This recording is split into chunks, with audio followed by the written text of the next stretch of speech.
Hey guys, Roger5 here with the Premier League predictions for the 2022-23 Premier League season. It's a return video to YouTube. It's been about a month, give or take. We're back. Hopefully we will be back consistently until FIFA 23 comes out. We're going to start a new career mode. The Nice one is dead. It's gone. We're going to start a new one in the Premier League with all the updated transfers. And that should start very soon.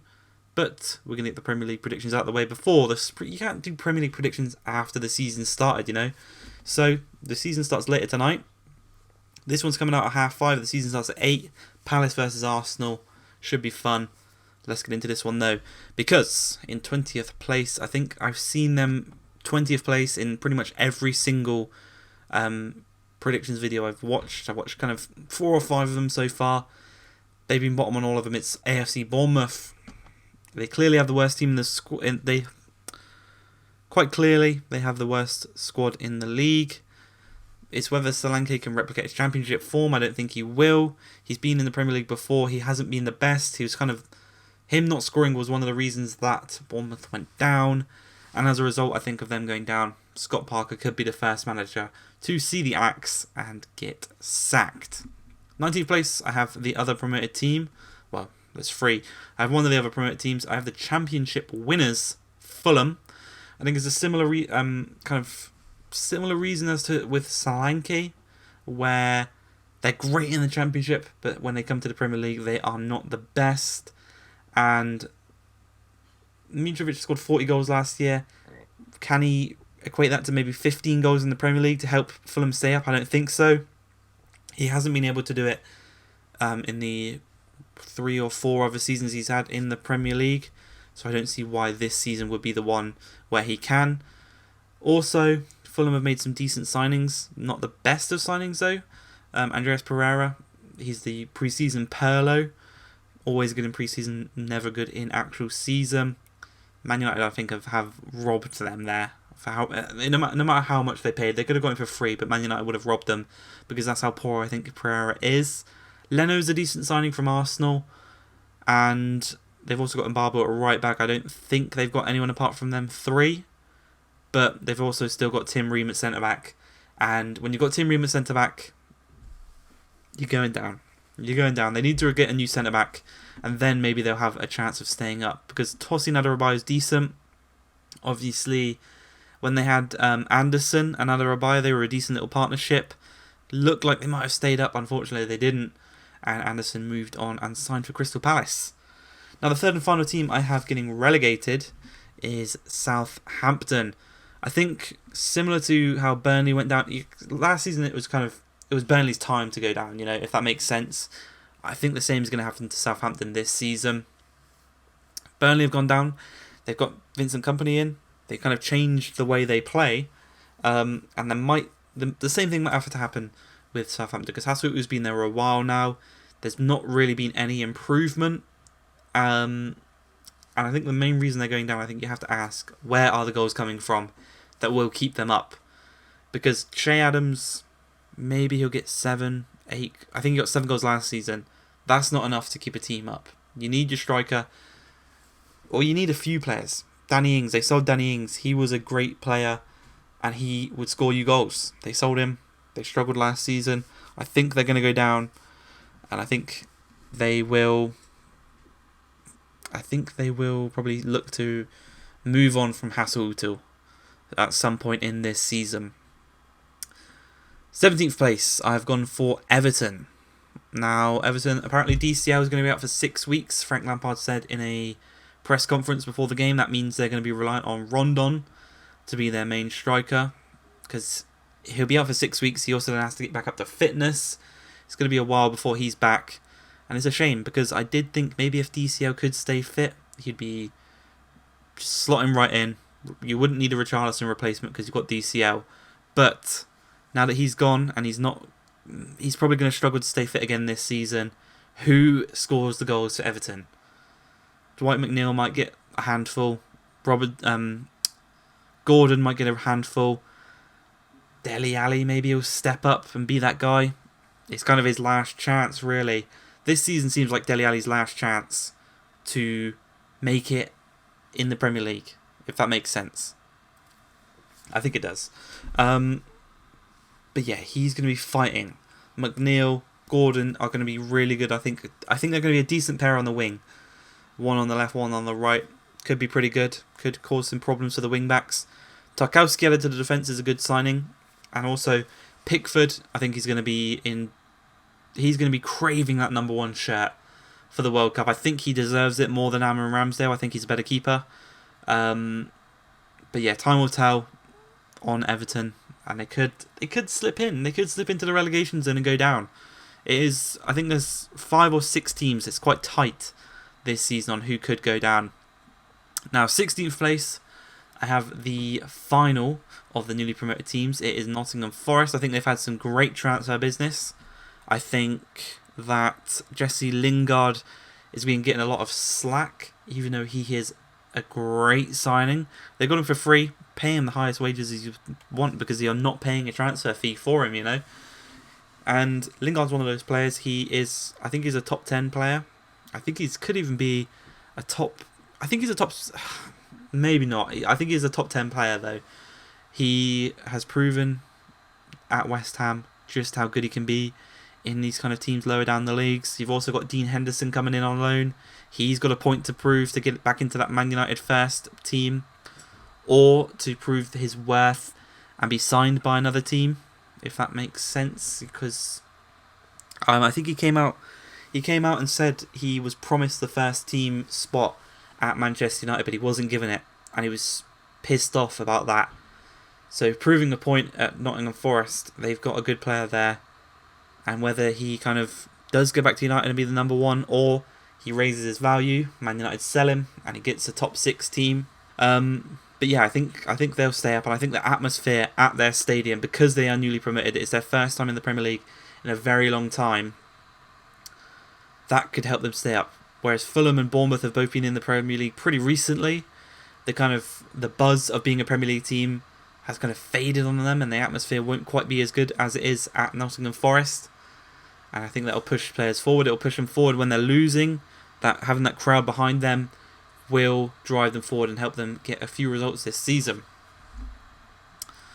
And the final team that I think could be kind of somehow drawn into a relegation battle is Brentford. I've got them finishing in 15th. I think losing Eriksen is very, very key. He is a key creative force in their team last season. When he signed, it kind of switched up their momentum. They were losing quite a few games. They seemed like they could have been drawn into that relegation battle, but Eriksen, the creativity that he had, helping Tony score some goals. And speaking of Tony, I think he is the best striker of these kind of lower part of the Premier League table. I think he's the best striker available for all of the teams. And you got to hope that this season someone like Bryan Mbeumo can add a few more goals just to kind of relieve some of the stress off Tony. But yeah, I've got them finishing 15th. There's nothing really key about them. They made some decent signings. They're looking to sign Damsgaard, who is a decent young player, decent young winger. Could be that creative player to replace Eriksen, and you could see it happening. Other than that, though, I think they should be safe, but they could also, on the other hand, be drawn into that relegation battle and actually go down. Now, 14th place, I've gone for Leeds. The thing about Leeds is they have lost Calvin Phillips, they've lost Rafinha, but I do think they replaced both of those players quite well with the other players that they've signed, the likes of Sinstera and Tyler Adams, to replace them too. They've also signed quite a few players from Red Bull Salzburg that I think have been managed under Jesse Marsch before. So he's signing recognisable players. I think they will stay up. I think that Sinstera will do really good in the Premier League to replace Rafinha. He's one of those players where he was... I remember him catching my eye in the Europa Conference League final against Roma. And he's one that they could have signed for... They could double their money on him, basically, is what I'm trying to say, in a few seasons' time. Just how good he is, similar to what they did with Rafinha. But I think the key thing for Leeds is if everyone can stay fit, they'll be comfortable in the league. They won't have any issues, because the main issue last year was the injuries. And they kind of had to rely on these kind of 16, 17, 18-year-olds filling up the bench, some of them making the first team. And it's a difficult thing to do, especially in the Premier League. And, credit to them, they did do the job likes of Gelhardt, I think, scored in the game against Brentford that helped them stay up on the last day. And it shows the character. The Leeds fans, again, similar to what I said with Nottingham Forest, Leeds fans will push them forward. Ellen Road will be a very difficult place to go this season. And you just got to hope they stay fit, especially someone like Patrick Bamford. If Bamford can stay fit, their main striker, put some goals away, he'll keep them up. I definitely see that happening. And I think Jesse Marsh will have a good little season with this Leeds team. 13th place I've gone for Wolves. And it is... I could see them again. I could see them finishing much, much lower. And I could see them being kind of drawn into a similar situation with Everton, where Jimenez can't stay fit and they've got no one to score the goals. They've got a decent backline. Jose Sarr is a very, very good keeper. They've brought in Nathan Collins from Burnley. They've got a decent background. They've got two good central midfielders in Moutinho and Neves. But you've got to feel at some point they need to either move on from Jimenez, sell him, move on, get a new striker, or sell on someone like Ruben Neves, get a truckload of money and reinvest it in the squad and improve it to get back to where they were back in the Europa League kind of fold of their team. I don't see it being a very fun season for Wolves personally. I think they could truly be drawn into a relegation battle if some of their key players can't stay fit. And yeah, sorry Wolves fans, that's what I'll say, sorry. 12th place, I've got Brighton. Now, Brighton, they have lost Basuma.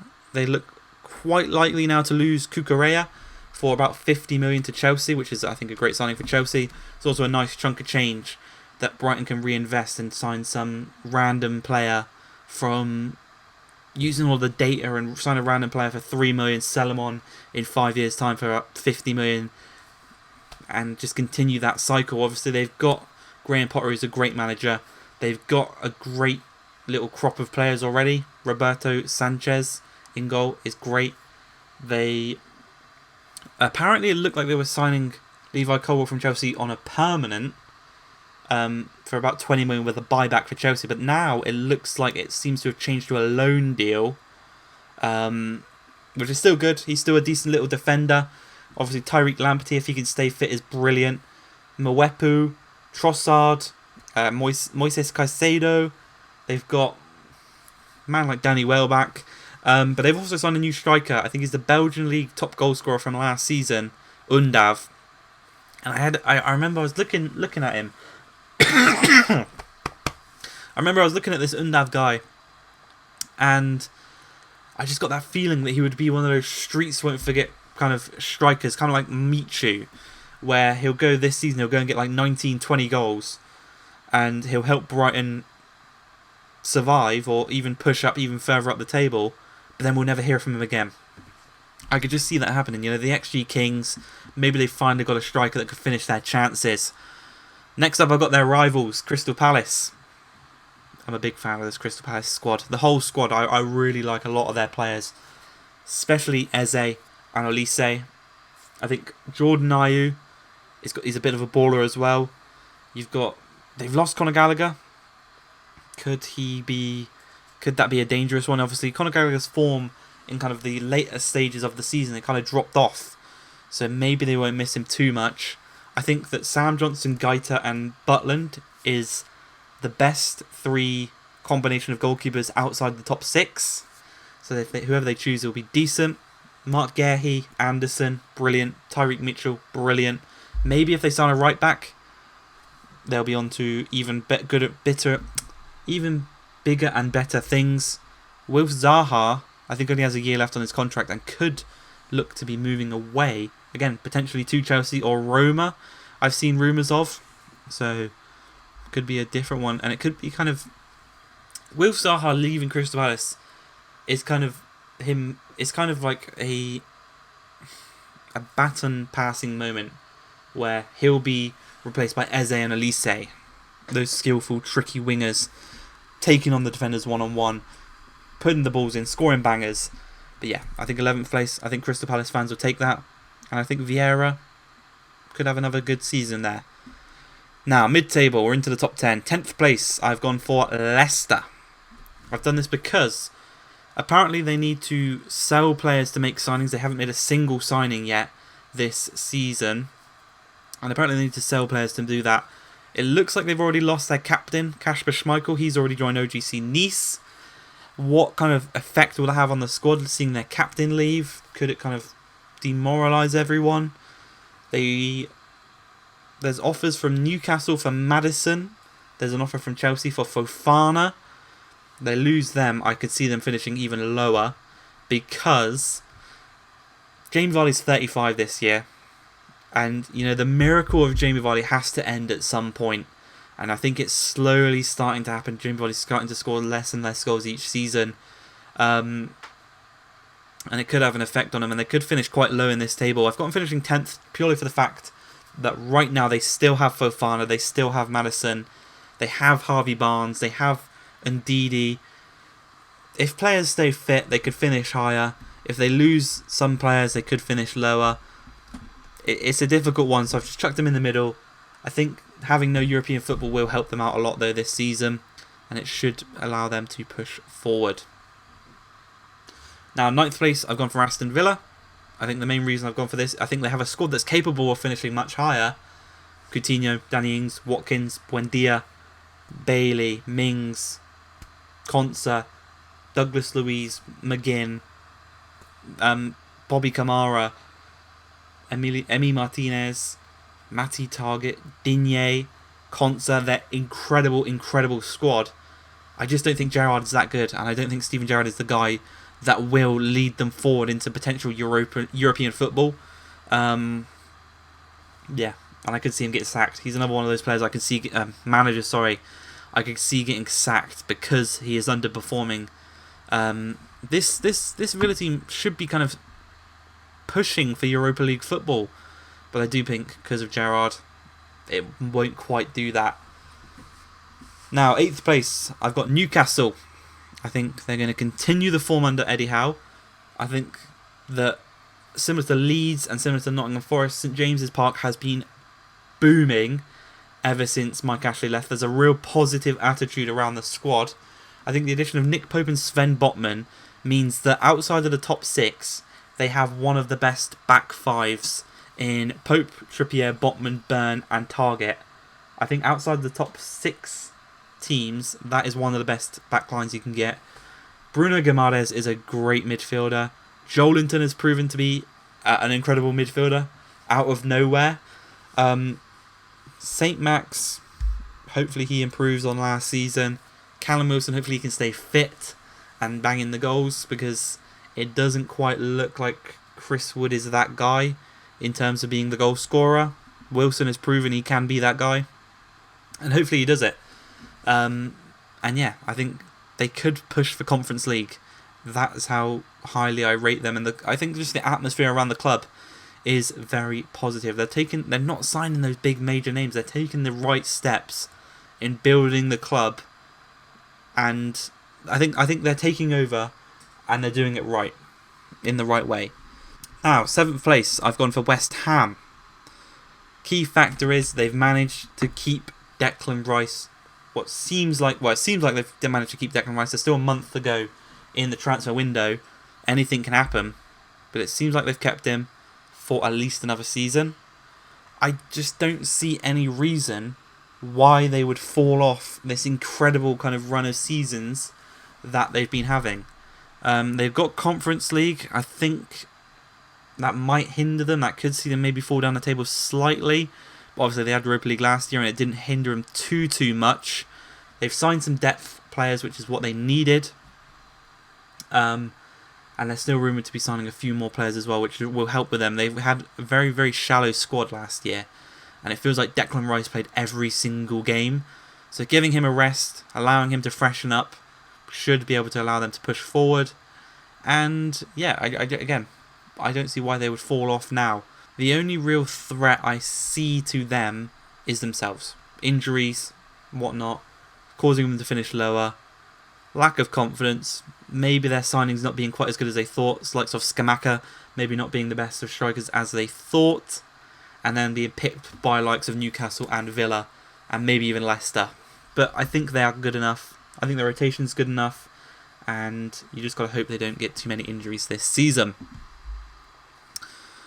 Now into the top 6. We've gone 6th place, Manchester United.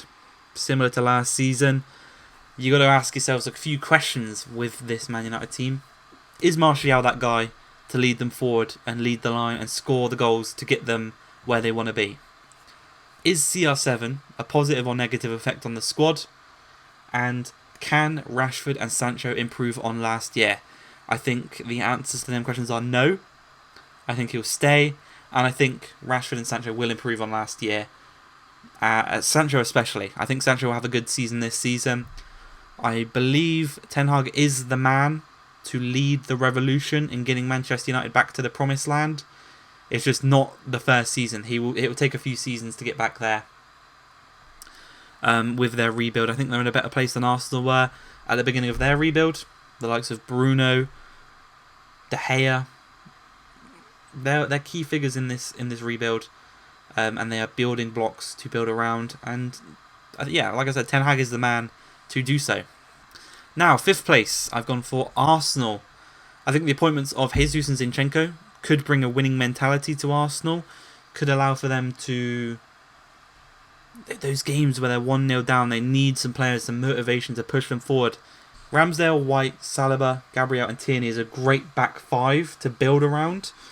I think the midfield, the Partey situation, if you don't know, look it up. I'm not going to mention it.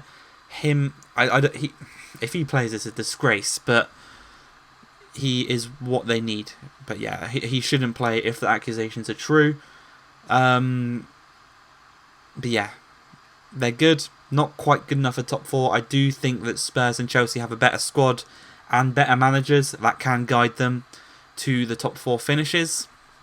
Speaking of top 4 finishes, 4th place I have Spurs. I thought it was very, very difficult between 4th and 3rd. Kane and Son give them the edge over Arsenal for that top 4. But I do think that they'll get 4th.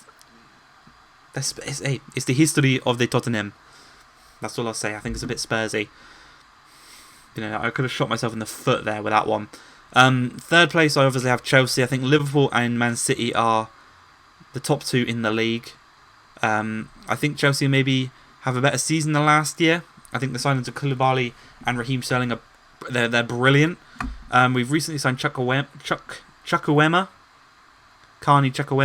from Aston Villa for 20 million. We signed Solina, a new backup goalkeeper. He's back on loan in the MLS though. Won't join us till January. But the potential signings of Fofana and Cucurella, I think they're brilliant. And I think that is, if we get them across the line, we could be in that title fight. Because if you remember last season, until Ben Chilwell and Reece James got injured for us, we were up there with them, So we can battle with them. It's just whether we can... the players can stay fit. The key players for us can stay fit, that is. And I think if they do stay fit, I don't think maybe we won't be title challengers, but I do think we'll be comfortably in the top 4. And I think we're a striker away. I think we need a striker. And I've seen rumours of us being linked with Aubameyang and Memphis Depay. I think Aubameyang would be a decent signing for us. We love signing former Arsenal players and them coming here and doing incredible. Hopefully he can do the same as the likes of Giroud and Ashley Cole, and maybe come here and win a trophy with us. But 2nd place, we have gone for... Well, we'll announce first place. We'll announce first place because it is between Man City and Liverpool. And 1st place, I've gone for Liverpool, meaning 2nd is Man City. And I think that is simply because Haaland, I can see him taking a little bit of a breathing, adapting period under how Guardiola wants him to play, and that could hinder some performances for Man City, and it could see him slipping up in a few different games. Also because they've lost some of their quality depth, because they've lost Zinchenko at left back, and that means that a Cancelo injury could force them playing a Cancelo injury for Man City could force them to play Nathan Ake at left back, and that's just not the same, is it? You know, they've also lost the. They could also have the same problem on the wings. I think they've got Mahrez, Foden, and Grealish, and Alvarez, and their natural wingers. So an injury there because of the loss of Sterling and Jesus, it could be a problem for Pep this season, and it might be a bit difficult. You know, Pep. I think it can be difficult. I think their midfield, world class. Their attack is world class. There's just a bit of a depth problem now that they didn't have before. But the whole team is world class. There's just a few areas now that because they've sold players, they might have some depth issues. Yeah, that's why I've got them finishing second, and I've got Liverpool finishing first because I think they have the best team in the league. I think the only area where they're weak is the midfield, and I think that's the only area where they don't have the best in the league. I think Man City have the best midfield in the league, but goalkeeper, defence and attack, I think that all goes to Liverpool. I think Nunez is going to adapt quicker than Haaland is to the Premier League. I think he'll bang in the goals this season, and I think that Liverpool are hungry for the Prem because they lost it on the last day again, and they just want it. You know, they were going for the quadruple last season. They only ended the season with the FA Cup and the Carabao Cup, which for them I think has angered them. I think they're hungry. They've got the fire in their eyes. They're pushing forward, and there's no reason for them to have got worse over the summer. Yes, they lost Mane, but they replaced him with Nunez, and they already had Jota and Luis Diaz. I think it's inevitable that Liverpool will win the league this season, and I've not seen too many people actually saying they will. I think most people are going with Man City to win it again, but I really do think Liverpool will win it this year. And yeah, that's it for the predictions. So I'll quickly run through them. We've got 20th, we've got Bournemouth, 19th is Fulham, 18th Southampton, 17th Everton, 16th Nottingham Forest, 15th Brentford, 14th Leeds, 13th Wolves, 12th Brighton, 11th Crystal Palace, 10th Leicester, 9th Villa, 8th Newcastle, 7th West Ham, 6th United, 5th is Arsenal, 4th is Spurs, 3rd is Chelsea, 2nd is Man City, and 1st is Liverpool. That's it. We're back, boys. Enjoy the Premier League later on today, but I hope you guys have enjoyed this one. If you have, please like, subscribe, and peace.